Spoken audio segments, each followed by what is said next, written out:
Nelle ultime ore sono cominciate ad arrivare le mascherine volute e spedite dalla Regione Veneto per i vari comuni. Anche Vicenza ha cominciato ad avere le prime mascherine, quindi cominceremo sicuramente in questa prima fase con le prime mascherine a distribuire alle persone più in difficoltà, quindi alle fragilità del territorio. Lo faremo attraverso delle persone, dei volontari che sono formati, che andranno con tesserino di riconoscimento e non entreranno nelle abitazioni, quindi li consegneranno ad anziani in particolare, a disabili, piuttosto che a persone seguite dai servizi sociali. Per il resto vedremo poi la Regione Veneto quando spedirà nelle prossime ore, nei prossimi giorni, altre mascherine e stabiliremo dei metodi di distribuzione che possano raggiungere più persone possibili sul territorio comunale. Questo per quanto riguarda le mascherine, che comunque ricordiamo non sono uno strumento di protezione totale, bisogna comunque rimanere in casa e uscire solo per motivi di stretta necessità o per motivi di lavoro,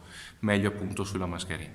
Poi per quanto riguarda il tema della sicurezza stiamo controllando con la polizia locale il territorio comunale, continuano quindi tutti i controlli sul territorio, nei quartieri, in tutte le zone della città, stiamo lavorando sulla sanificazione che è terminata in questi minuti dei locali della polizia e in particolare anche sulle auto della polizia stesse. Quindi questo è un tema altrettanto importante. E poi infine un ultimo passaggio per quanto riguarda la scadenza della Tari, la prima rata. Abbiamo fatto in modo con una delibera di giunta questa mattina di far sì che il pagamento in ritardo della prima rata della Tari non avrà né sanzioni né tantomeno interessi, potrà essere pagata in questa maniera anche nei prossimi mesi fino alla scadenza della seconda rata, quindi le persone che non hanno un collegamento bancario, quindi non pagano con RID, possono evitare tranquillamente di pagarla, non ci sarà nessuna azione di recupero, ma semplicemente uno slittamento in avanti, quindi in particolare le persone che hanno difficoltà ad uscire, anziani piuttosto che persone